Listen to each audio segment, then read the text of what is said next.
पर्वतों में हिमालय मैं हूँ, ऐसा गीता में आया। तो हिमालय के एरिया, दूसरी जाड़ों के दिन। ध्यान की किसी को भी थोड़ी बहुत रुचि हो तो जल्दी ध्यान लग जाता है। बात करने की रुचि नहीं होती, लोगों से मिलने की रुचि नहीं होती, यहाँ तक कि खाने पीने की भी रुचि नहीं होती। ध्यान का रस ऐसा होता है। हमने अभी नाश्ता किया, भोजन किया, दूध नहीं पिया सुबह। अंतरात्मा का रस बहुत सुखदायी हो जाता है। तो आप लोग आए, आपके संकल्प है तो थोड़ा मिलना पड़ता है, नहीं तो एकांत में एकांतवास और इंद्रियों का लघु व्यापार, बोलना, खाना, सुनना, कम, मौन, भगवत मस्ती प्रकट हो जाती, भगवत रस प्रकट हो जाता।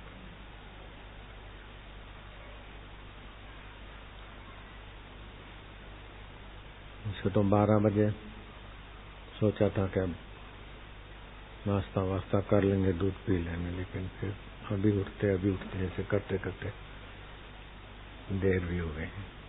और तो कोई काम है नहीं। प्रवृत्ति से जो भी मिलता है वो नगण्य है, नश्वर है, और परमात्मा में शांति से जो मिलता है अमूल्य है, शाश्वत है। परमात्मा शाश्वत है, तो परमात्मा में शांत होने से शाश्वत सुख, शाश्वत ज्ञान उपलब्ध होता है। भगवान राम के गुरुजी बोलते हैं, आप पक्का करो, हाँ? हे राम जी, संसार के ऐश्वर्य सब प्राप्त हों,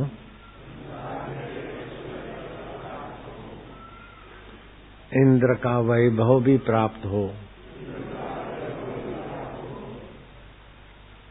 लेकिन आत्मज्ञान में रुचि नहीं है, परमात्मा रस में, परमात्मा शांति में रुचि नहीं,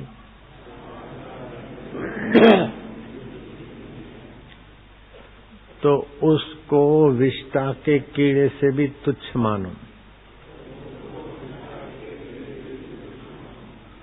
विष्ठा का कीड़ा तो बेटे बेटों की शादी की चिंता नहीं करता, इतना वैभव है चला जाएगा, भय नहीं करता, और इतना वैभव है अहंकार भी नहीं करता। तो जिसको आत्मज्ञान नहीं है उसको वैभव का अहंकार भी होगा, चला न जाए उसका भय भी होगा, बेटे बेटियों की और भी शादी और भी कई चिंताएं घेरती रहती है। तो विष्ठा के कीड़े से भी, विष्ठा की कृमि से भी तुच्छ है। अगर आत्मज्ञान में रुचि नहीं है, भगवत शांति में रुचि नहीं है, भगवत प्रसाद या बुद्धि बनाने में रुचि नहीं है, तो भोग ऐश्वर्य खूब है, तो विष्ठा के कृमि से भी तुच्छ है।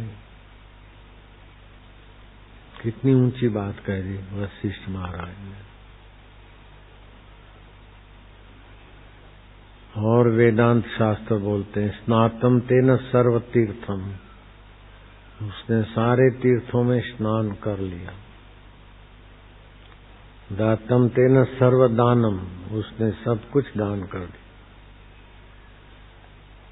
कृतम तेन सर्व यज्ञम, उसके द्वारा सारे यज्ञ हो गए। चेनम मनः, चेनम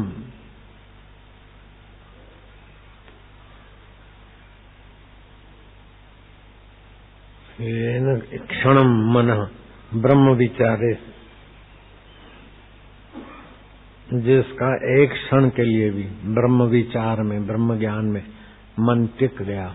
उसने सारे तीर्थ कर लिए, सारे यज्ञ कर लिए, सारे दान कर लिए, सारे पितरों को तार लिया। ऐसा आत्मज्ञान का महात्मा है। हम घर में थे, साधु नहीं बने थे, तो सोचा साधु बनेंगे तो संस्कृत काम आएगा। तो एक पाठशाला में हम पढ़ने जाते थे, संस्कृत पाठशाला में। तो उसका पेपर था, तो पेपर देना है तो थोड़ा एकांत में जाकर वो श्लोक रटे। हितोपदेश नाम का छोटा सा ग्रंथ होता है प्रारंभिक। तो पेपर तो देना था कल, लेकिन आज शाम को 3-4 बजे एक श्लोक आ गया जो परीक्षा में आ भी सकता था, तो रट लिया था मैंने। तो श्लोक था सर्वम अधितम तेन, सर्वम अधितम तेन। उसके द्वारा सारा अध्ययन हो गया। तेन सर्वम अनुष्ठितम, उसके द्वारा सारे अनुष्ठान हो गए। ये न आशा पृथक कृत्वा, जिसने इच्छा वासनाओं को पृथक कर दिया। नैराशा अवलंबितम, इच्छा रहित का अवलंबन लिया है। उसने सब अध्ययन कर लिए, सब अनुष्ठान कर लिए, सब काम कर लिए। मैं क्या फिर पेपर देना भी बाकी कहाँ रहा। पेपर देते रहे जिनको सर्टिफिकेट चाहिए। मैं तो उसी समय चला, दौड़ दाड़ के कैसे भी घर पहुंचा और भाग भूग के कैसे भी दिल्ली मेल पकड़ा। 4:40 जाता था उस समय, 4:40 का ऐसे ही था टाइम। 4 बजे तो ये विचार आए, फिर 40 मिनट में दौड़ धूप करके दौड़ती हुई ट्रेन पकड़ी। उसके बाद फिर नहीं गए मुड़ के। ये मर गया, वो आ गया, वो आ गया, आशाएं छोड़ी तो बस। और क्या है, जो मरे उनको जिंदा तो करना हमारे बस का नहीं है, जो बीमार है उनको ठीक कर देना हमारे बस का नहीं था। तो हम तो अपना जो काम ठीक करना है वो कर लिया, लग गए। कई विघ्न बाधा आए, लेकिन जब इरादा पक्का होता तो विघ्न बाधा भी सहायक हो जाते। ईश्वर प्राप्ति का इरादा पक्का होता है ना, तो विघ्न बाधा भी मजबूत बना देते हैं। मुझे करना है, I will do it. Chicago, प्याज ही प्याज, जंगली प्याज। कुछ अंग्रेजों को लगा कि हम यहाँ आबादी करेंगे, तो बोले इतना तुमने प्रोग्रेस कैसे किया? बोले बस हमारे दिमाग में ये था, आई विल डू इट, हम ये करेंगे, बस ये करेंगे। जंगली प्याजों का जंगल, उसको हटा के शिकागो बना। मैं प्रवचन भी करके आया, अभी अपने साधक भी रहते हैं वहाँ शिकागो अमेरिका में। तो मनुष्य के संकल्प में बड़ी शक्ति छुपी है, अगर वो संकल्प को ठीक जगह लगाए और बल दे तो। ऐसे हमारी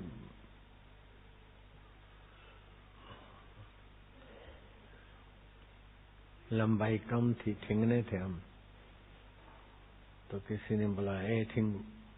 पहले बोलते रहते थे, लेकिन जब 14-15 साल के हुए तो थोड़ा अपनापन भी होता है, अपनी पेस्टी का भी ख्याल आ गया। माँ को पूछा कि हम तो ठिंगने लगते हैं, अब कोई ठिंगू बोलता है तो अच्छा नहीं लगता। उन्होंने उपाय बताया था। 1.5-2 किलोमीटर राउंड था तालाब का, और फिर पुलअप्स करते थे, मक्खन में काली मिर्च के टुकड़े एक निकल जाते थे। फिर 1-8 घंटे के बाद दूध रोटी का नाश्ता करते हैं। 40 दिन में तो मुझसे भी ज्यादा हो गए। वो आदमी का कंधा जाके पकड़ा, मिला है। मैं क्या, क्यों भाई साहब? बोले हाँ भाई साहब। क्या? मैं क्या, कैसा? टेढ़ी टेढ़ी बोलते थे। बोले भाई किसको भाई साहब? मैं क्या, थोड़े दिन पहले एक लड़के को टेढ़ी टेढ़ी बोलते थे क्या नहीं, तो वो आवाज लड़के का था, अभी तो जवानी का आवाज आ गया। बोले भाई साहब मैं क्या आसुमल? हाँ बोले आसुमल का। मैं क्या मैं वही हूँ। बोले इतने बड़े हो गए? हमने हाँ देख ले, 40 दिन में इतना परिवर्तन हो गया। तो विल फाइंड ए वे, जहाँ चाह वहां राह बन जाती। God helps those who helps themself. भगवान उसी को मदद करता है जो अपने आप को मदद करता है। जो रोते रहते हैं क्या करें, जमाना खराब है, ऐसा है ऐसा है, हम तो संसारी है, वो अपने पैरों में कुहाड़ा मारते रहते हैं। जमाना कैसा भी हो, ईश्वर तो साथ में है ही है। कोई कैसा भी हो, तुम्हारा नेक इरादा तो तुम्हारे लिए सब ठीक कर देता है। और नेक में नेक इरादा ये है कि परमात्मा का ज्ञान पाले, परमात्मा को जान लें, उनके स्वभाव को। तो शिव जी बोलते हैं, उमा राम स्वभाव जेहि जाना, उमा राम स्वभाव जेहि जाना, ताहि भजन तजि भावना, ताहि भजन तजि भावना। जो रोम रोम में ब्रह्मांडों में रम रहे, उस अंतर्यामी राम का स्वभाव जो जान लेता है, वो उसका भजन छोड़कर किसी भाव में उसका मन टिकेगा नहीं, फंसेगा नहीं, रुकेगा नहीं। चलते चलते जरा सा हुआ फिर वो उधर ही चलेगा। तो भगवान का स्वभाव क्या है?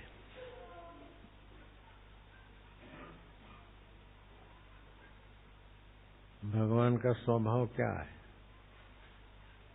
भगवान सत्य स्वभाव है, सत्य सदा रहने वाले भगवान है। जगत सदा बदलने वाला है, भगवान सदा रहने वाले और जगत सदा बदलने वाला है, विपरीत है। भगवान चेतन स्वभाव है, जगत जड़ स्वभाव है। भगवान आनंद स्वभाव है और जगत दुख स्वभाव है। दुख नहीं चाहते, जड़ता नहीं चाहते, मौत नहीं चाहते। जो बदलता है तो मरता ही रहता है ना। तो प्रकृति में नित्य परिवर्तन, नित्य मृत्यु है और भगवान में नित्य अमरत्व है। प्रकृति में जड़ता है, भगवान में चेतनता है। अब ये माइक को पता नहीं मैं माइक हूँ, हाथ को भी पता नहीं मैं हाथ हूँ, पैर को पता नहीं पैर हूँ मैं, जीभ को भी पता नहीं मैं जीभ हूँ, लेकिन मुझे पता है ये जीभ है, ये माइक है, ये पैर है, ये हाथ है। तो मैं चेतन हुआ, ये जड़ हुए। मैं नित्य हूँ, ये अनित्य है। जीभ पहले बबलू, आसुमल बबलू थे तो जीभ छोटी थी, हाथ पैर सब छोटे थे, लेकिन मैं तभी भी वैसे का वैसा था। फिर जवान हुए तब कुछ ठीक ठाक, अब बापू बन गए, तो इसमें सब में परिवर्तन आया। लेकिन मैं तो वही का वही,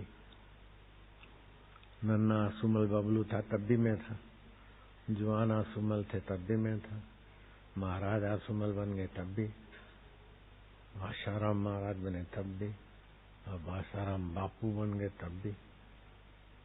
तो मैं चैतन्य हूँ, नित्य हूँ। ये प्रकृति का शरीर अनित्य है, बदलता है। जैसे मेरा है ऐसे आप सभी का है ये हाल है। तो आप नित्य है, शरीर अनित्य है, आप चैतन्य है, शरीर जड़ है, आप आनंद स्वरूप है, शरीर दुख रूप है। तो शरीर को मैं मानने की गलती निकाल दे रहे। शरीर संसार की चीजों से सुखी होने की नासमझी हटाते ही सुख स्वरूप आत्मा में जागृति हो जाएगी।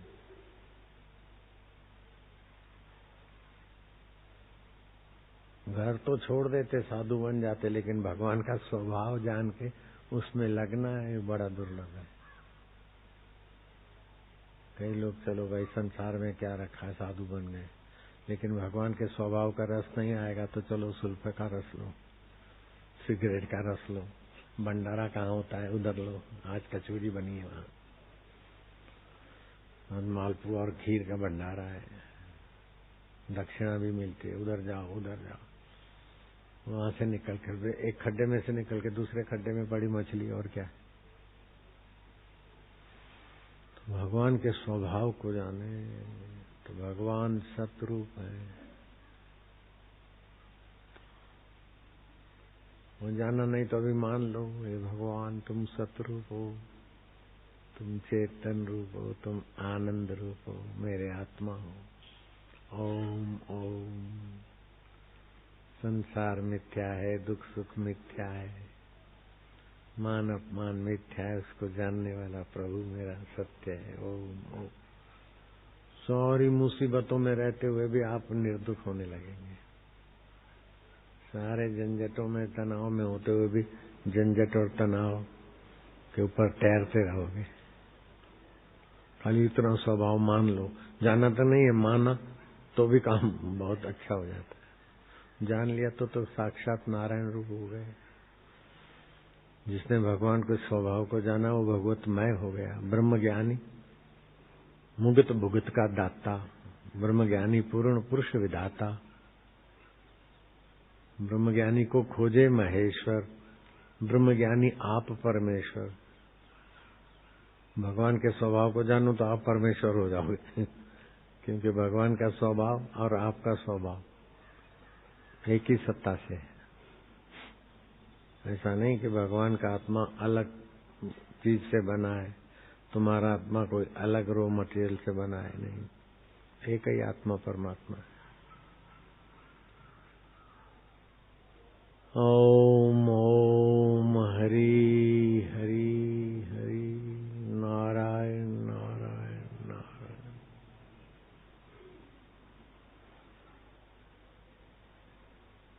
किसी के घर में बाप दादे परदादों का पारस पड़ा था, पारस का पत्थर, वो लोग उसको सील बट्टा मान के चटनी पीसते थे।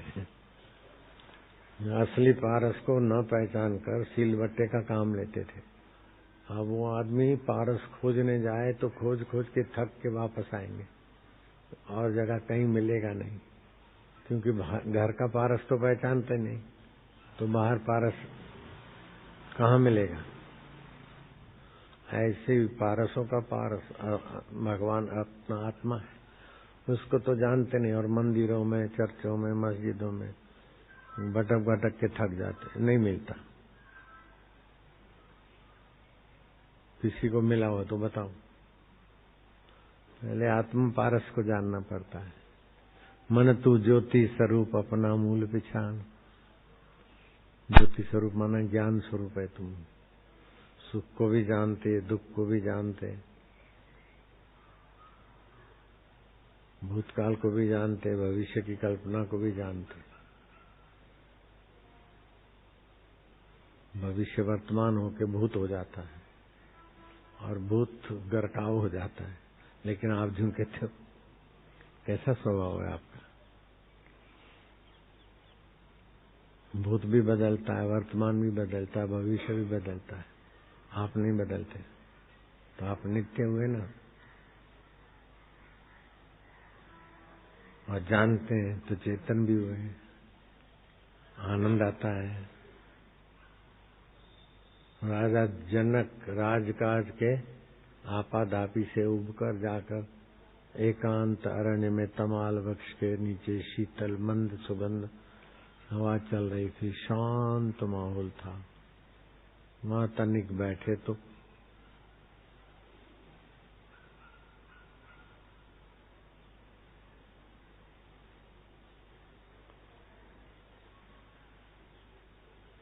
चेहरे पर चमक आ गई, कुछ मधुर संवाद सुनाई पड़ा। वो 9 योगेश्वर थे, सूक्ष्म शरीर से विचरण करने की शक्ति थी उनमें। वो आपस में चर्चा कर रहे थे कि दृष्टा दर्शन के मेल से जो हृदय में सुख उपजता है, उस सच्चिदानंद परमेश्वर के हम उपासना करते हैं। तो ये फूल हो गया दृश्य और मैं हो गया दृष्टा और सुख उपजा। तो फूल से सुख नहीं उपजा, मेरे हृदय में सुख उपजा है। तो सुख स्वरूप मेरा आत्मा है, हम उसी की उपासना करते हैं। बच्चा, पत्नी, जो भी कुछ, तो वो दृश्य है और मेरा आत्मा दृष्टा है।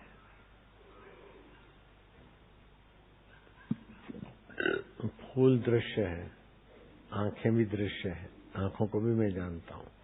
मन भी दृश्य है, उसको भी मैं जानता हूँ। तो मन को फूल की चाह थी, आंखों ने फूल देख लिया, उठाया, सूंघा। तो ये सुख कहाँ से आया? आंख से आया कि नाक से आया कि फूल से आया? नहीं, दृश्य और दृष्टा के मेल से आया, आत्मा से ही आया। ऐसे खाने की चीज जीभ पर आई, सुख मिला। तो ये ज्ञान स्वरूप परमात्मा की पता चला नहीं, ये चीज ऐसा स्वाद है। बिना ज्ञान के सुख हो सकता है क्या? कोई भी सुख होगा तो ज्ञान होगा पहले, तभी सुख होगा। तो भगवान ज्ञान स्वरूप है, चेतन रूप है, सुख रूप है। फूल को पता नहीं मैं फूल हूँ, लेकिन नासिका ने सुगंध बताई, मन ने बताया फूल है, और मन में इच्छा थी फूल मिले। वो इच्छा हटी तो दृष्टा का थोड़ा चमक आ गई।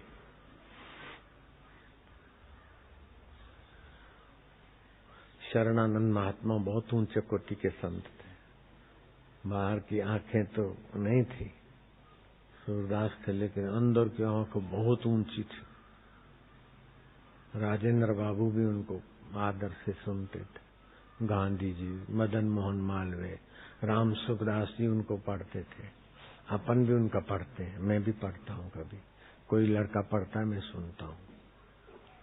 ऐसे ऊंचे कोटि के शरणानंद महाराज तो साधु थे। तो भिक्षा लेके खा लिया अपना। तो जहाँ भिक्षा लेने गए उस घर के लोग बड़े, अरे मम्मी क्या बताएं, आज तो बहुत खुश थे घर के लोग। तो बोले बेटे किस बात की खुशी? बोले महाराज क्या बताएं,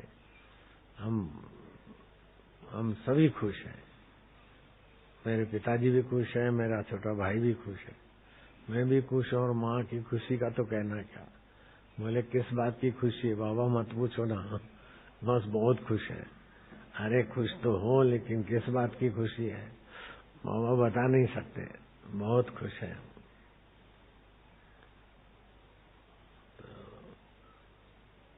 नहीं बता सकते। बोले बाबा क्या बताए? हमारा भैया MBA होना चाहता था, BA होना चाहता, और अभी उसका समाचार है वो BA हो गया है। BA हो गया तो माँ भी खुश है, पिताजी भी खुश है, मैं भी खुश हूँ, भैया भी खुश है, हमारे मेहमान भी खुश हैं। बाबा आप भी खुश है ना? बोले चलो, अभी BA पास है और फर्स्ट डिवीजन में हुआ या सेकंड में हुआ, जैसा हुआ है वैसा ही रहेगा। लेकिन अभी जो खुशी है आधा घंटे के बाद ऐसी रहेगी।